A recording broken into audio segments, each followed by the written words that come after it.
Welcome back to OtakuDaiKun. Dai-chan here, and you are watching the Waifu Files, a series where we discover and celebrate anime through their lovely ladies.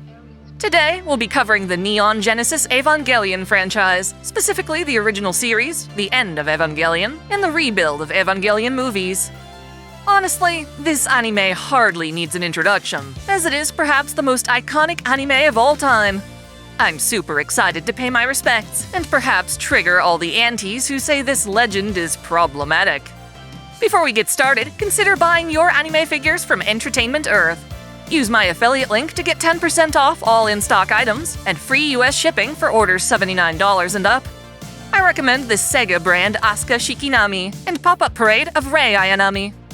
Also, be sure to check out my very own Dakimakura, which you can order right now from Cuddly Octopus. All the relevant links are in the description. Neon Genesis Evangelion tells the story of future Tokyo being invaded by massive creatures called the Angels. To fight them, the organization NERV employs mecha referred to as the Eva series. In truth, these beings aren't actually robots at all, but rather giant humanoids created from angel samples. They are outfitted with cybernetic armor restraints and forcibly piloted in battle against the other angels. Not just anyone is suitable to be a pilot, as doing so requires a strong mental synchronization between Eva and pilot. Mysteriously, teenagers wind up being the most compatible for this process, placing the burden of protecting humanity on the shoulders of developing youths. If you want to know the deeper lore implications of this, be sure to check out a much older video I made on this series. For now, we'll be focusing on the story as it pertains to various waifu. Mind you, Evangelion has a number of spin-off manga and video games, each introducing their own waifu. I will not be covering them here.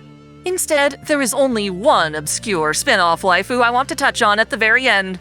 Everyone else appears in the main anime works. Let's start furthest back from the past.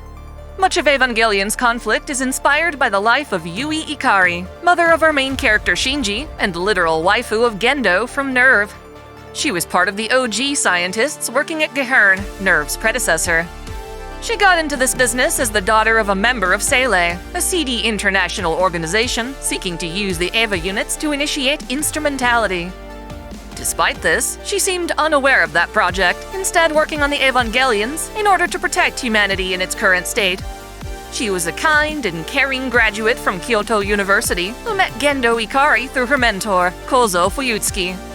Despite various shady rumors surrounding Gendo, Yui still fell for him, admitting that he's actually very sweet beneath his rough exterior.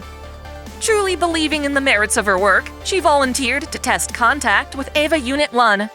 This experiment resulted in her being absorbed into the EVA Unit's core. Her soul became one with the EVA, while her body turned to LCL fluid.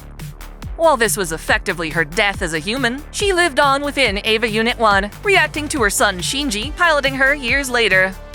Her death pushed Gendo to pursue human instrumentality as a means of reuniting with her. I give her 3 stars. She's the kind of woman who can really break a guy, the kind of person who can serve as another's lifeline.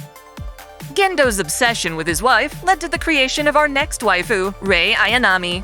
She is effectively a clone of Yui, or rather, one of many clones engineered from Yui's salvaged remains. Rei isn't merely a replacement for Yui, but also a human vessel for the soul of Lilith, the seed of life that gave rise to the human race, officially known as the Lilim. Gendo planned to use her in sparking the third impact by infusing her body with the embryo of Adam, the corresponding seed of life that gave rise to the angels. To ensure her survival, Rei's soul can be swapped into other backup bodies, though this does screw with her memories a bit. As a result, she can be replaced in battle, ultimately swapping between 4 different bodies throughout the original series. Despite this, she is a human with her own will and personality. Her training as a pilot for EVA Unit 0 leaves her emotionally and socially detached. Initially, her only source of comfort comes from Gendo, as she sees him as a fatherly figure. Her world expands, of course, as she develops a bond with Shinji. Luckily, she is not the same person as Yui, or that would have been some weird incest played across generations. In the end of Evangelion, she acts as a humanoid agent during instrumentality, growing as Lilith's vessel while conferring with Shinji about what form humanity should take. When Shinji chooses to live as an individual, she sacrifices herself, putting an end to the third impact. Her fate is left ambiguous, with no clear vision of the future. The rebuild films take a different direction. The classic Rei we know gets absorbed into Eva Unit 1 at the end of the second movie. For the rest of the films, Shinji travels with another of Rei's clones, this one having even less of an identity. She develops as a character all her own, but sadly dies without continued exposure to LCL. This inspires Shinji to confront Nerve and ultimately rescue classic Rei in the final film. At the end, she and Shinji initiate Neon Genesis, the creation of a world without Evas or angels. Rei and her Atom counterpart Kaoru are shown to be alive in this happy ending. It's too much of a hassle to rate all these Reis separately, as her appeal is consistent throughout. I give her 4 stars. She's gone down in history as one of anime's most iconic waifu, but her rival is the one I prefer. That rival is, of course, Asuka Langley Soryu, the arrogant and boisterous pilot of Eva Unit 2.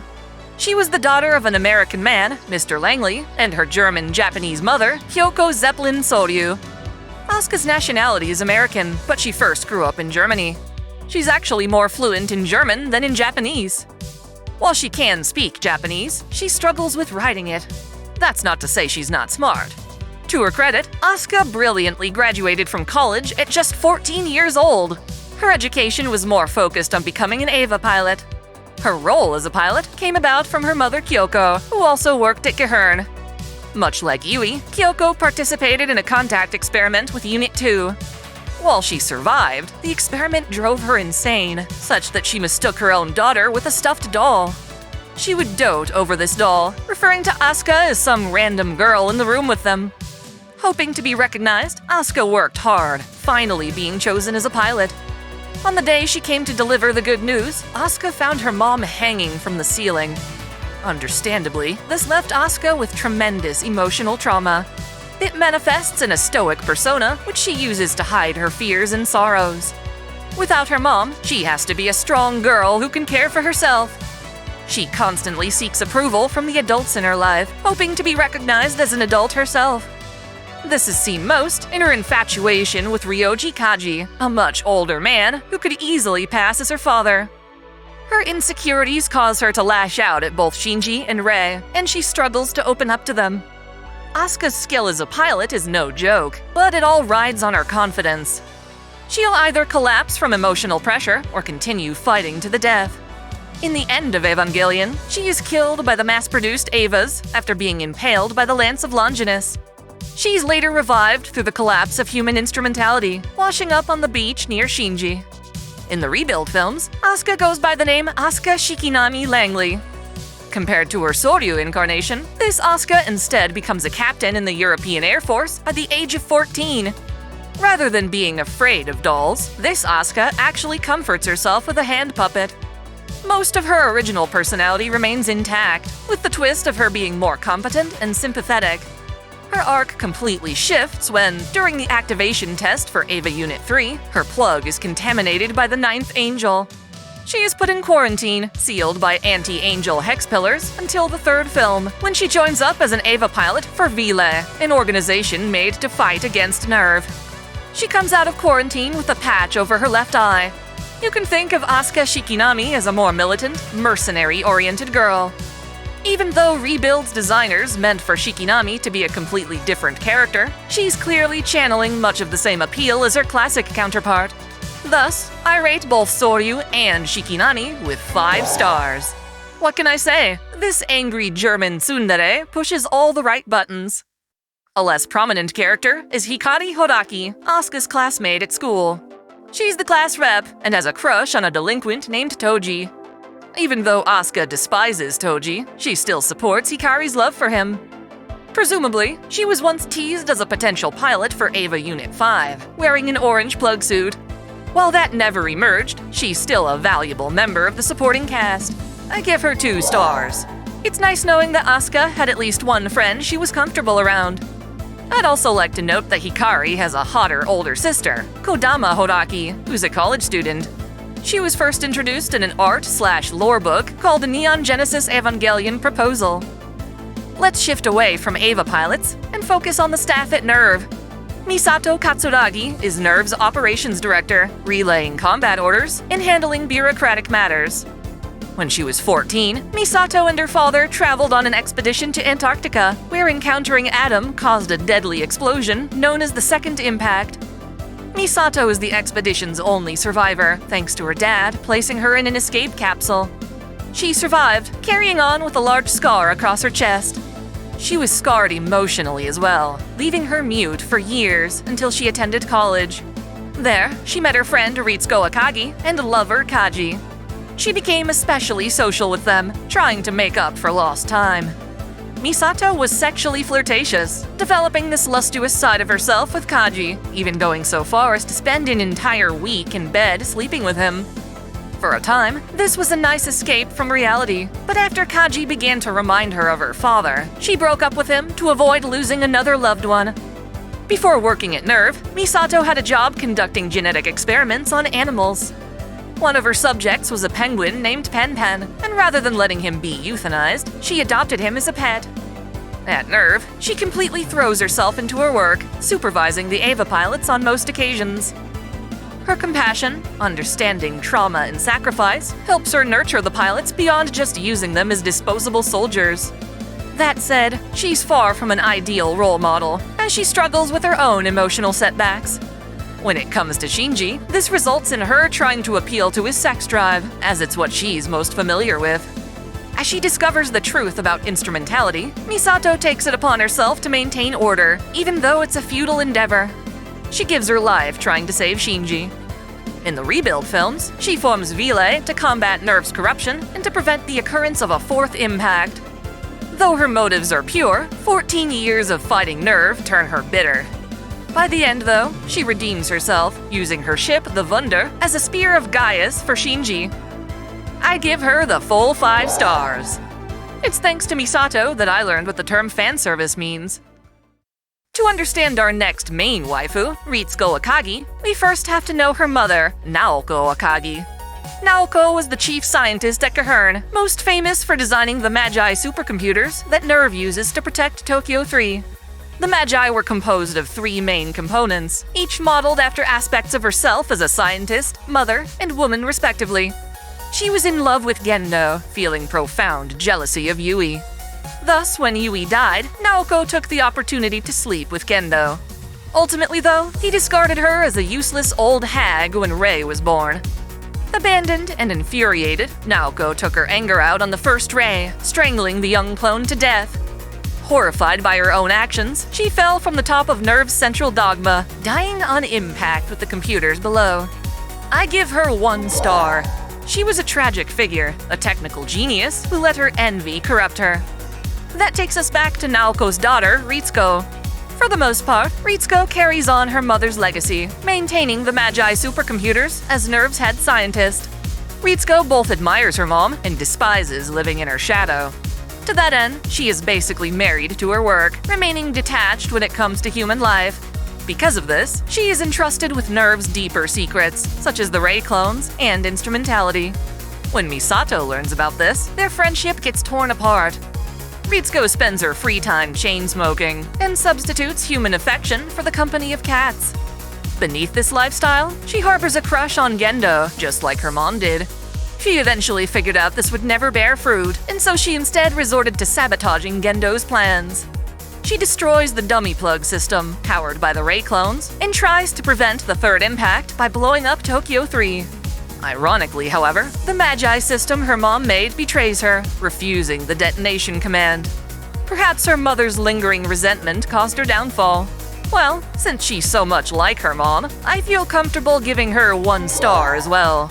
They're 2 birds of a feather, steeped in malice. Ritsuko's subordinate, Maya Ibuki, is a computer technician at NERV. During Angel fights, she operates one of the bridge's control stations, while serving directly under Ritsuko outside of battle. She is a kind and optimistic woman, unfit for the horrible violence her job confronts her with. Even so, she maintains her position out of a belief that technology can save humanity from collapse.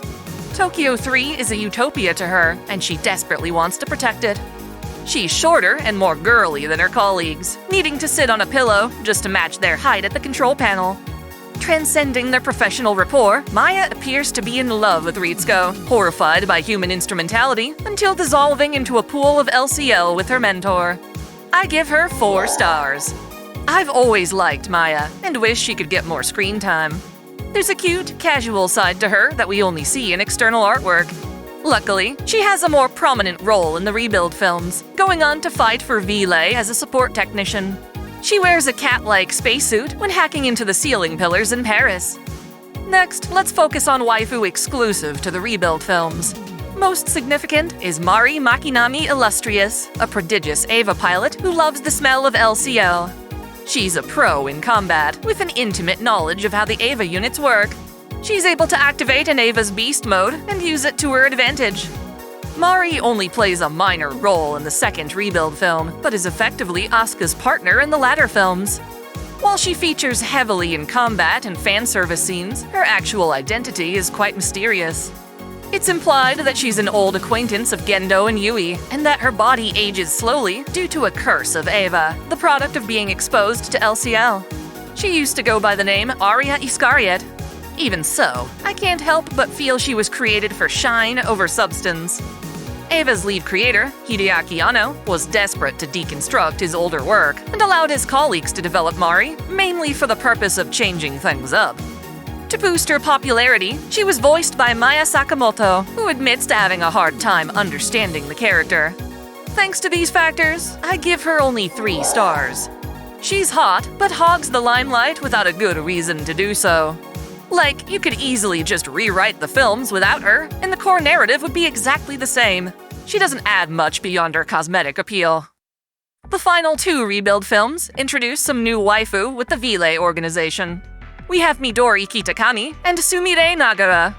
They're cool, but the breakneck pace of these films makes it hard to learn much about them. Thus, I only give them 1 star. As you can probably tell, I'm not the biggest fan of the Rebuilds. A crew member of more importance, however, is Sakura Suzuhara, Vile's medical officer. She's Toji's sister, and it's fun seeing her grown up. Narratively speaking, she does a good job of exploring Shinji's actions in the Rebuilds. His attempt to save Rei Ayanami at the end of the second film causes a 3rd impact, and much of Vile's crew blames him for it.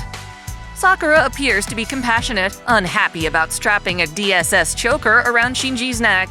Still, she fears that letting Shinji pilot an Eva once more will bring about another disaster. I give her 2 stars. Her feelings are critical for the new conflict introduced in Rebuild. Our very last waifu for today is an odd one, but she's just too cute to ignore. Mana Kirishima is the new student introduced in the spin-off game Neon Genesis Evangelion Iron Maiden.